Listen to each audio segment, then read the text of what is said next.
Hello दोस्तों, मैं हूं रूपाली और आपका मेरे चैनल में फिर से बहुत बहुत स्वागत है। दोस्तों, अपने आसपास ऑब्जर्व करेंगे तो हमें बहुत सारी कंपनीज मिल जाती हैं इन्वेस्टमेंट के लिए। लेकिन क्या वो सभी कंपनीज निवेश के लिए ठीक हैं और उन सभी में आंख मूंद कर पैसा लगा देना ठीक है? नहीं, बिल्कुल भी नहीं। क्योंकि सभी के फंडामेंटल स्ट्रांग ही हों ऐसा ज़रूरी नहीं। किसी भी कंपनी की फाइनेंशियल सिचुएशन उनके नाम से नहीं पता चलती। उनके लिए उस कंपनी की बैलेंस शीट का डीपली एनालिसिस करना पड़ता है, फाइनेंशियल रिपोर्ट्स देखनी होती हैं और कंपनी के क्वार्टर टू क्वार्टर रिजल्ट्स पर ध्यान देना होता है।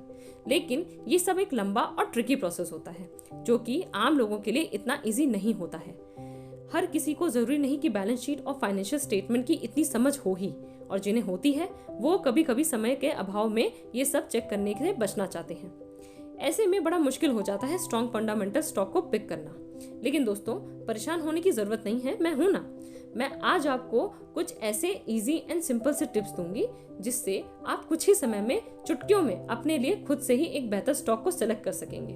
लेकिन दोस्तों, मेरी आपसे रिक्वेस्ट है कि आप मेरे इस वीडियो को पूरा देखें, क्योंकि अगर आप इतना भी नहीं करना चाहेंगे तो मैं आपकी हेल्प कैसे कर पाऊंगी। ऐसा मैं इसलिए कह रही हूँ क्योंकि हो सकता है कि इस वीडियो में मैं सारे पॉइंट्स क्लियर ना कर पाऊँ, तो आपको पार्ट्स में सब समझाने की कोशिश करूंगी। लेकिन इतना प्रॉमिस जरूर करती हूँ, अगर आपने मेरे ये सभी पॉइंट्स समझ लिए तो आपको कोई भी बेस्ट स्टॉक पिक करने के लिए फ्यूचर में किसी की भी मदद नहीं लेनी पड़ेगी। और इस बात को यहीं खत्म करते हुए अब आगे बढ़ते हैं हम अपने पॉइंट की तरफ, जो कि है सही सेक्टर का चुनाव करना। दोस्तों, मार्केट में बहुत सारे सेक्टर्स हैं जिसमें FMCG, bank, pharma, auto, oil and gas वगैरह वगैरह। लेकिन इन सब में आपको किस सेक्टर को प्रायोरिटी सबसे पहले देनी है ये देखना होगा। जैसे कौन से सेक्टर का देश की इकोनॉमी में सबसे ज्यादा योगदान है, या किस सेक्टर के बिना काम नहीं चल सकता, या आने वाले 10 से 15 सालों में किस सेक्टर की डिमांड बढ़ने वाली है।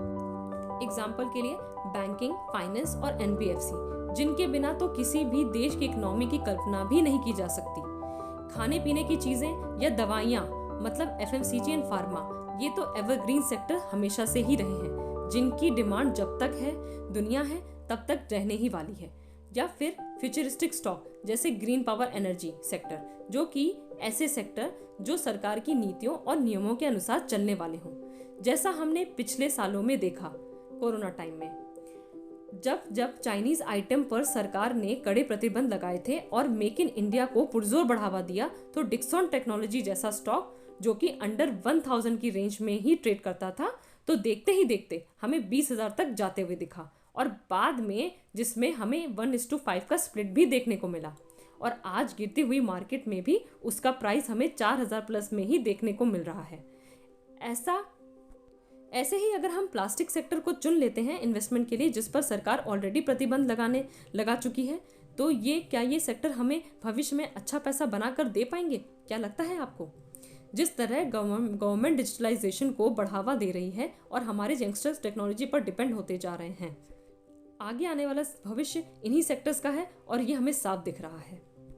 ऐसा नहीं है कि किसी पर्टिकुलर सेक्टर या कंपनी को फेवर कर रही हूँ, बल्कि मैं इन सब एग्जाम्पल्स के थ्रू सिर्फ अपनी बात आपको समझाना चाहती हूँ।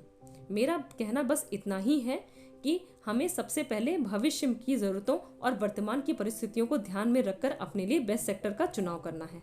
बाकी दोस्तों, जिन्होंने अभी तक अपना डीमैट अकाउंट नहीं खोला है, वो मेरे डिस्क्रिप्शन बॉक्स में दिए हुए लिंक पे जाकर खुद से ही अपना डीमैट अकाउंट फ्री में खोल सकते हैं। तो दोस्तों, फिर मिलते हैं अगले वीडियो में।